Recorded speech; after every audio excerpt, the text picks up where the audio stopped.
আজকে বানিয়েছি পেঁপে দিয়ে পাটিসাপটা পিঠে, নতুন স্বাদে নতুন রূপে, জামাইষষ্ঠী স্পেশাল মিষ্টি রেসিপি। নমস্কার আমার প্রিয় বন্ধুরা, আশা করি আপনারা সকলে ভালো আছেন আর সুস্থ আছেন। বাসন্তী রান্নাঘরে আপনাদের সবাইকে সুস্বাগত।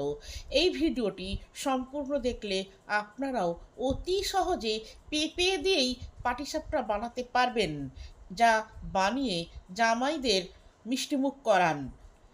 বাচ্চা থেকে বয়স্ক মানুষ সবারই মন জয় করুন।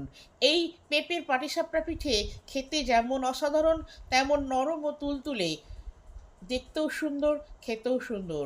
বাচ্চা থেকে বয়স্ক মানুষ সবাই হাসি মুখে খেয়ে নেবে। পেঁপের দিয়ে তৈরি পাটিসাপটা রান্না করার জন্য যে উপকরণগুলো লাগবে সেগুলি হলো 300 গ্রাম পেঁপে, হাফ বাটি চাল সারা রাত ভিজিয়ে রেখেছিলাম, সেটা ভিজে গিয়ে 1 বাটি হয়েছে, সেটাকেই আমি ছেঁকে বাটিয়ে নিয়েছি। 1 বাটি ময়দা আর 3 টেবিল চামচ আখের গুড়, আপনারা চিনিও যোগ করতে পারেন গুড়ের বদলে। একটা মিক্সি জার নিয়েছি, জারের মধ্যে চালটাকে দিয়ে দিলাম। এই চালটাকে মিহি করে বেটে নেব। চালটা আমার বাটা হয়ে গেছে, বাটাটা এরকম হয়েছে।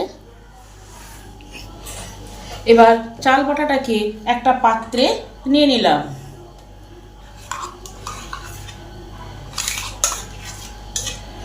এবার চাল বাটার সাথে ময়দাটাকেও দিয়ে দিলাম। চাল বাটার ময়দাটা ভালো করে মিশিয়ে নিলাম।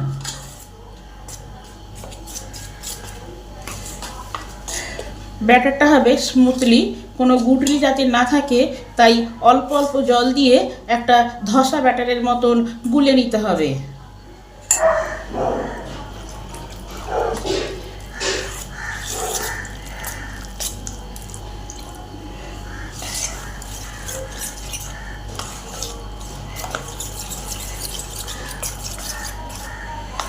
ব্যাটারটা ঠিক এরকম হবে। যদি প্রয়োজন পড়ে আরও জল যোগ করতে পারেন। এখন 30 মিনিট রেস্ট দিই, ভালো করে ব্যাটারটা সেট হোক। যতক্ষণ ব্যাটারটা সেট হচ্ছে আসুন ততক্ষণ পেঁপেটাকে কুড়ে ফেলি। এইরকম গেটার সবার বাড়িতেই থাকে, এই গেটারের সাহায্যে পেঁপেটাকে ভালো করে কুড়ে নিতে হবে। যে সমস্ত বাচ্চারা সবজি খায় না তাদেরকে এইভাবে খাওয়াতে পারেন,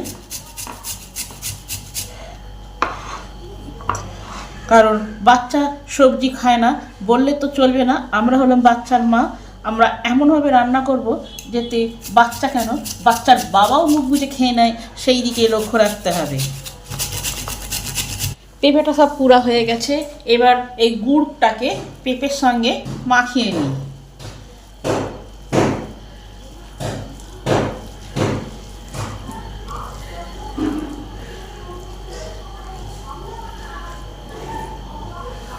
পেঁপে আর গুড়ের মিশ্রণটা একটা প্যানে নিয়ে নিয়েছি।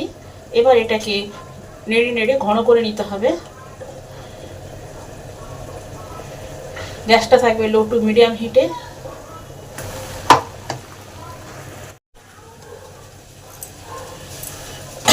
অফ ক্যামেরাতে 1 চামচ সুজি দিয়েছি এই জলীয় অংশটাকে শোষণ করার জন্য।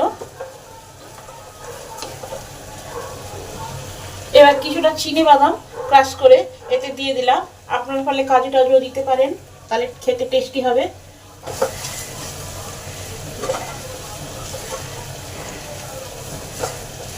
সামান্য পরিমাণ নুন দিই, যে কোনো মিষ্টি জিনিসে একটু যদি নুন দেওয়া হয় তাহলে তার স্বাদটা আরো ভালো হয়।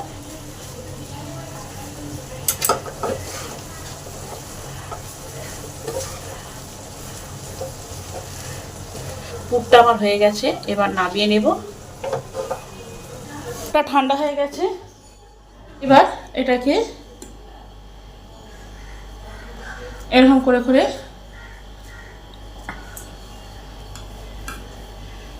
পাটিসাপটার পুরের মতন রেডি করে নেব। তাহলে পাটিসাপটাগুলো করতে সুবিধা হবে।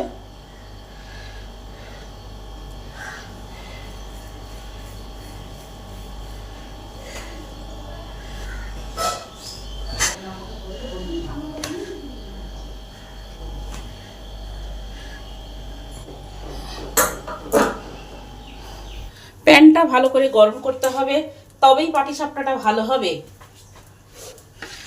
ব্যাটারটা ঠিক এইরকম হয়েছে, ঠিক ঘষা ব্যাটারের মতন হবে। এর থেকে ঘনও করা যাবে না, পাতলা করাও যাবে না।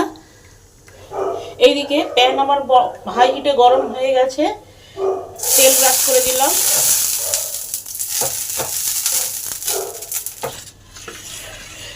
এবারের ব্যাটারের কিছু অংশ প্যানেতে দিলাম।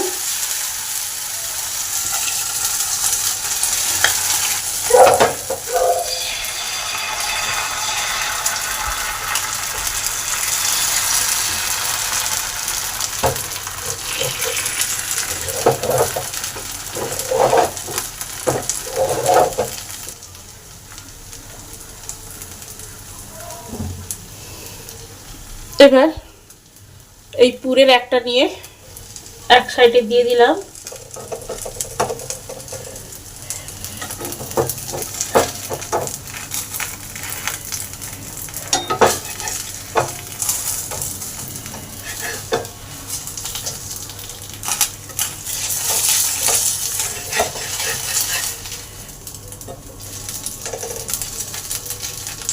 এটাকে তেল বা ঘি দিয়ে একটু ভেজে নিলেই সুন্দরভাবে হয়ে গেল।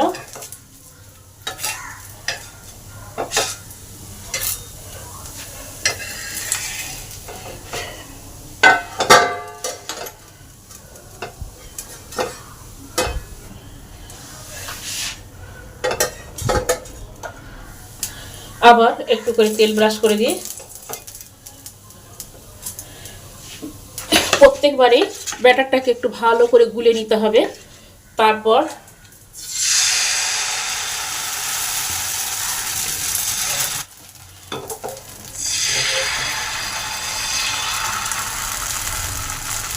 একটু লম্বা মতন করে নেব, যাতে পাটিসাপটাটা করতে সুবিধা হয়। এই উপরের অংশটা যখন একবারে শুকনো হয়ে যাবে তখনই পুর দিতে হবে।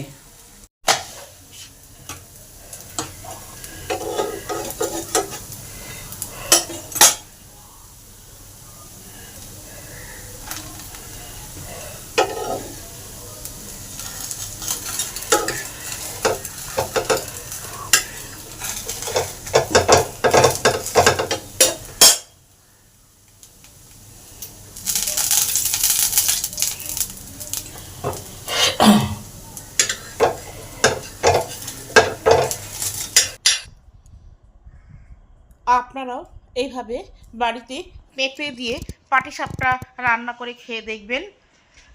রেসিপিটা কেমন হলো কমেন্ট করে জানাবেন। আমি আপনাদের কমেন্টের অপেক্ষায় রইলাম। ভিডিওটি সম্পূর্ণরূপে দেখার জন্য অসংখ্য ধন্যবাদ। দেখা হচ্ছে অন্য কোনো নতুন ভিডিওতে। আপনারা সকলে সুস্থ থাকবেন আর ভালো থাকবেন।